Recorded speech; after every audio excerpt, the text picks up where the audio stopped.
Asian glory YouTube channel के online platform पे मैं एशियन सिंह एक बार फिर से आपका हार्दिक स्वागत एवं अभिनंदन करता हूँ। बीएड फर्स्ट ईयर परीक्षा की तैयारी के क्रम में हम लगातार चर्चा कर रहे हैं सेकंड पेपर की, यानी द्वितीय प्रश्न पत्र बचपन एवं अभिवृद्धि के बारे में। उसमें जो चैप्टर हमने शुरुआत किया है अधिगम, लर्निंग के बारे में, यानी सीखना क्या होता है इसके बारे में हमने शुरुआत किया है। इसके पहले अधिगम से संबंधित 2 क्लास हो चुके हैं, ये तीसरा क्लास है। आप एशियन ग्लोरी यूट्यूब चैनल के प्लेलिस्ट में जाइए, वहाँ पे बीएड फर्स्ट ईयर से संबंधित जो प्लेलिस्ट है उस पर बहुत सारे वीडियो पहले से पड़े हुए हैं, उसको आप देखिए और अपनी तैयारी को और पुख्ता कीजिए। तो आज जिस टॉपिक पे हम चर्चा करेंगे वह है अधिगम के प्रकार। इसके पहले के क्लास में हमने चर्चा किया था कि अधिगम का अर्थ क्या होता है, अधिगम की परिभाषा क्या होती है और अधिगम की विशेषताएं क्या होती हैं, अधिगम की मुख्य बातें कौन कौन सी हैं। इस पे हमने चर्चा इसके पहले के क्लास में किया था।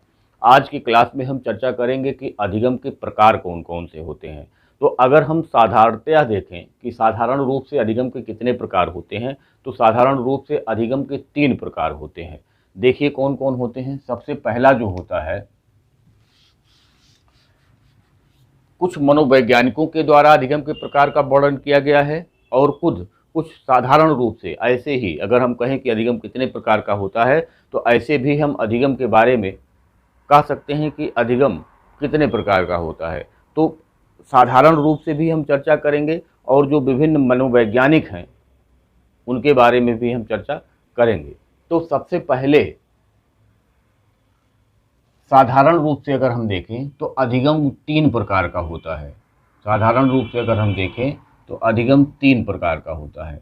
सबसे पहला जो होता है वो शाब्दिक अधिगम होता है। सबसे पहला जो होता है वो शाब्दिक अधिगम होता है।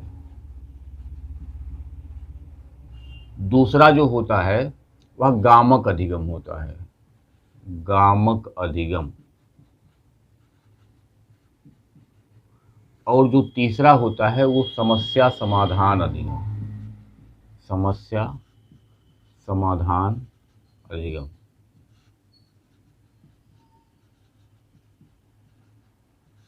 अब शाब्दिक अधिगम में क्या क्या आता है, गामक अधिगम में क्या क्या आता है, समस्या समाधान अधिगम में क्या आता है, थोड़ा सा उस पर हम चर्चा करेंगे। शाब्दिक अधिगम का मतलब होता है कि बच्चा जब छोटा होता है तो वह बोलना नहीं जानता है, लेकिन धीरे धीरे करके अपने परिवार में, अपने समाज में रहते हुए वह बोलना सीख जाता है और वह फिर फ्लुएंसी के साथ बोलना प्रारंभ कर देता है। तो जो उस बच्चे के साथ शब्दों का भंडार है, जो उस बच्चे को अपनी अभिव्यक्ति के लिए, यानी अपनी बातों को रखने के लिए उस बच्चे के पास जो शब्द भंडार है, जो भाषा का विकास उसका हुआ है, यानी जो उसके पास शब्द भंडार है, जो उसके पास शब्द भंडार है और जो भाषा विकास उसका हुआ है, वह इसी श्रेणी में, इसी प्रकार में आता है। यानी शाब्दिक अधिगम के अंतर्गत जिस शब्दों के माध्यम से हम आपसे बात कर रहे हैं उस शब्दों के भंडार से निकल करके ही तो आ रहे हैं।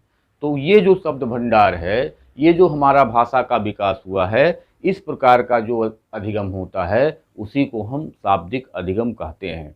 दूसरा जो गामक होता है, गामक का मतलब शारीरिक जो अंग हैं उसके चलन से होता है। चलन का मतलब कि वो जब चलते हैं, तो जैसे अब हम हाथ हिला रहे हैं तो ये क्या हो गया, गामक क्रिया एक हो गया, ये एक गामक क्रिया हो गया। हम कोई भी खेल खेलते हैं तो गामक क्रिया ही करते हैं, क्योंकि अपने शरीर के संचालन के द्वारा ही वो खेल हम खेलते हैं। अगर शरीर जो है वह हिले डुले ना, वह संचालित ना हो, हम जिस एरिया में चाहें, जिस तरफ लेके जाना चाहें, अगर वह संचालित नहीं होता है तो इसका मतलब वह खेल हम नहीं खेल पाएंगे। जब छोटे बच्चे होते हैं तो उनको आप देखिए, शुरुआत में उनको अगर ऐसे ऐसे कर दीजिए, ऐसे ऐसे, तो उनका पूरा जो ऐसे ऐसे पूरा वो मुंह हिलाते हैं, यानी कि उनको अभी नियंत्रण नहीं कर पाए हैं, वो सीख नहीं पाए हैं वो। और ये करना गामक क्रिया है, यानी भौं भौं जो हिलाते हैं ऐसे ऐसे करके, तो ये क्या है, ये गामक क्रिया है। तो वो बच्चे अभी सीख नहीं पाए हैं और धीरे धीरे करके हुए बच्चा जब थोड़ा बड़ा होता है तो फिर कर ले जाता है। इसका मतलब कि जो हम शरीर के अंगों के संचालन के द्वारा जो क्रियाएं करते हैं वो भी हमको सीखना पड़ता है। अगर हमको साइकिल चलाना है, अगर हमको नृत्य करना है, अगर हमको कोई खेल खेलना है, तो इस टाइप की जो बातें होती हैं तो वो उसी में आती हैं। तो इसमें क्या क्या आएगा, जैसे हमको नृत्य करना सीखना है, नृत्य करना, साइकिल चलाना,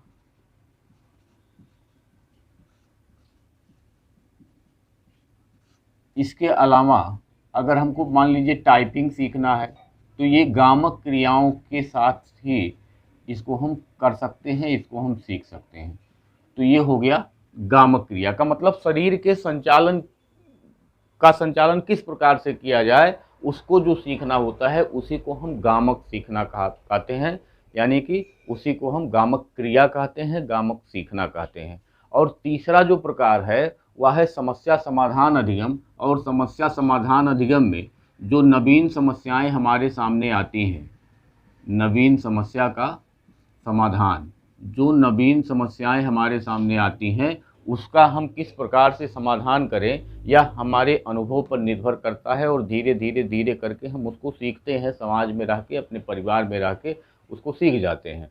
तो और भविष्य में जब हमारे सामने कोई नवीन चुनौती आती है, नवीन समस्या आके खड़ी होती है, तो उसी अनुभव और लर्निंग के आधार पे ही हम उस समस्या का समाधान करने का प्रयास करते हैं।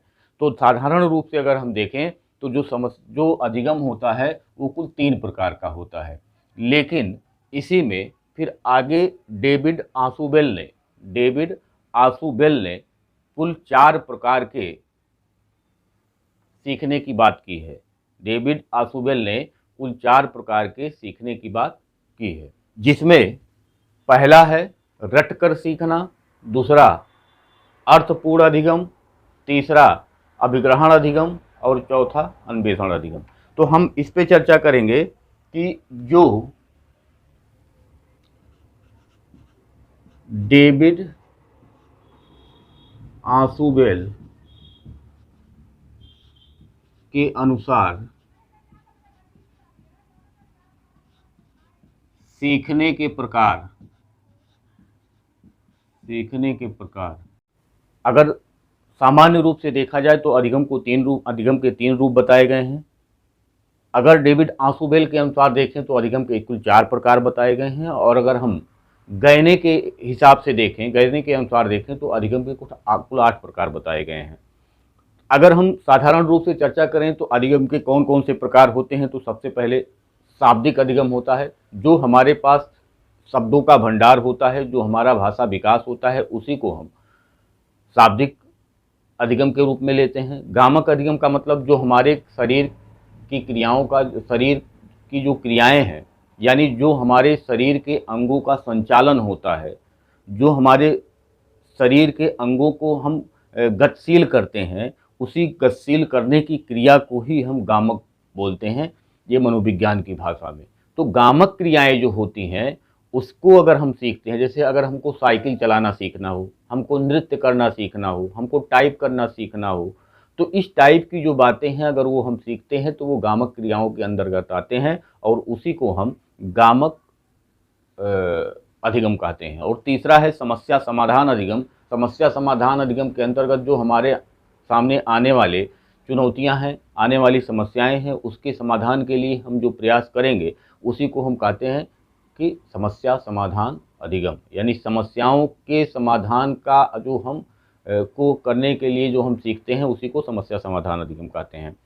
अगला डेविड आशुबेल के अनुसार सीखने के प्रकार। डेविड आशुबेल के अनुसार सीखने के प्रकार कौन कौन से हैं, तो इसमें जो पहला प्रकार है वो है रट करके सीखना। ये डेविड आशुबेल ने बताया है कि जो अधिगम के प्रकार हैं वो कौन कौन से हैं। तो इसमें जो पहला प्रकार है वो रट करके सीखना है, दूसरा जो प्रकार है वो अर्थपूर्ण सीखना है, तीसरा जो प्रकार है वो अभिग्रहण सीखना है, और जो चौथा प्रकार है उसको हम कहते हैं अन्वेषण सीखना, यानी खोज करके सीखना। तो इस प्रकार से डेविड आशुबेल ने जो अधिगम के प्रकार बताए हैं वो कुल 4 प्रकार बताए हैं, जिसमें से जो ये अर्थपूर्ण अधिगम है वो उनका बहुत ही इम्पोर्टेंट है। अर्थपूर्ण अधिगम, यानी चीज़ों को समझ करके जब हम सीखते हैं तो उसी को हम अर्थपूर्ण अधिगम कहते हैं। रटने का मतलब वो स्तर विचारहीन स्तर होता है जब हम चीज़ों को रट करके सीखते हैं, हमारे विचार में कुछ हम अपने तरफ से उसमें कुछ जोड़ते नहीं है, यानी जैसा जो भी है उसको हम केवल एज इट अपने स्मृति भंडार में रख लेते हैं, उसमें हमारा कुछ नहीं होता है। तो चीज़ों को रटते हैं, जैसे 1 2 3 4 बच्चे को रटाया जाता है, ABCD रटाया जाता है, आ ई रटाया जाता है। तो इस प्रकार की चीज़ों को बच्चे को केवल रटाया जाता है, उसको नहीं पता होता ये क्या है, क्यों है, कैसे है, कुछ नहीं पता होता है। 2 गुणे 2 कैसे हुआ 4 ये नहीं पता है, यदि केवल वो टेबल याद कर देता है, 2 1 जा 2 2 या 4 2 3 या 6 याद कर लेता है, लेकिन ये होता कैसे है उसको ये पता नहीं होता है। तो इस चीज़ को हम रट करके सीखना कहते हैं। और जब चीज़ों को उन्हीं चीज़ों को हम समझ जाते हैं, समझ करके 2 1 जा 2 क्यों हुआ, कैसे हुआ, अगर हम सीख गए तो अर्थपूर्ण सीखना हुआ। और रट करके सीखना और अर्थपूर्ण सीखना दोनों को मिला लिया जाए तो ये अभिग्रहण अधिगम किसी भी रूप में जब हम चीज़ों को ग्रहण करते हैं, चाहे रट करके हम अपने स्मृति भंडार में ले जाएं, चाहे उसको समझ करके अपने स्मृति भंडार में ले जाएं, लेकिन उसको ग्रहण करें तो इस प्रकार से वो अभिग्रहण अधिगम होता है। और लास्ट में खोजपूर्ण अधिगम या अन्वेषण अधिगम होता है, जिसको हम खोजबीन करके इकट्ठा करके हम उसको अपने स्मृति भंडार में रखते हैं, तो वो अन्वेषण अधिगम होता है। तो डेविड आंसुबेल ने भी अधिगम के 4 प्रकार बताए। इसके अलावा जो गैने हैं, गैने ने अधिगम की सोपानकी नाम का एक नया प्रत्यय दिया, जिसमें अधिगम के उन्होंने कुल 8 प्रकार बताए। उसमें जो सबसे निम्न स्तर का है उसको उन्होंने संकेत अधिगम नाम दिया, और जो सबसे उच्च स्तर पे है उसको उन्होंने समस्या समाधान अधिगम नाम दिया। पूछा जाता है यूपी टेट में, सीटेट में भी क्वेश्चन पूछा जाता है कि गैने के अनुसार जो सबसे निम्न अधिगम है, निम्न स्तर का अधिगम हो कौन सा है, तो आप कहेंगे कि संकेत अधिगम जो होता है। संकेत अधिगम है क्या, जब आप पावलो के प्रयोग को पढ़े होंगे तो वहाँ पे आपने देखा होगा कि जो कुत्ता है वह भोजन के सापेक्ष अनुक्रिया करता है, यानी जब भोजन उसके सामने आता है तो उसके मुंह में लार आ जाता है, लेकिन धीरे धीरे करके भोजन के पहले घंटी बजाना शुरू किया जाता है, और कुछ दिन बाद ऐसा होता है कि घंटी के बजने पे ही उसके मुंह में लार आना शुरू हो जाता है, यानी भोजन का जगह घंटी ने ले लिया। जो प्राकृतिक उद्दीपक था उस प्राकृतिक उद्दीपक का जगह अप्राकृतिक उद्दीपक ने ले लिया। तो वो क्या है, घंटी एक केवल क्या है, संकेत ही है, वह भोजन नहीं है। तो इस प्रकार से सबसे निम्न स्तर पे संकेत, और सबसे उच्च स्तर पे जब हमारे सामने कोई समस्या आ जाए और उसका समाधान करने में हम सक्षम हो जाएं, तो यह अधिगम का सर्वोच्च स्तर होता है, ऐसा गैने ने बताया। तो गैने के अधिगम सोपानकी को अगर क्रम से हम देखें तो ये सबसे निम्न स्तर होता है, इससे उच्च ये होगा, उससे उच्च ये होगा, उससे उच्च, यानी क्रमशः ये ऊपर उच्च होते चले जा रहे हैं। इसीलिए हमने एक को नीचे लिखा, फिर 2 3 4 5 क्रमशः हम ऊपर चले गए। तो ये जटिलता का क्रम है, यानी ये सबसे आसान होता है, ये सबसे जटिल होता है, ये सबसे निम्न होता है, ये सबसे उच्च होता है। और इसके अलावा इसमें इन्होंने जो जो बातें बताई, एक संकेत अधिगम, दूसरा इन्होंने उद्दीपक अनुक्रिया अधिगम, श्रृंखला अधिगम, शाब्दिक अधिगम, बहुविभेदन अधिगम, प्रत्यय अधिगम, सिद्धांत अधिगम और समस्या समाधान अधिगम, ये कुल 8 प्रकार गैने ने अपने अधिगम सोपानकी में बताया है। तो इस प्रकार से आप ये कह सकते हैं कि अगर साधारण भाषा में, साधारण रूप से हम अगर अधिगम की बात करें तो 3 प्रकार का होता है। पहला शाब्दिक अधिगम, दूसरा गामक अधिगम और तीसरा समस्या समाधान अधिगम।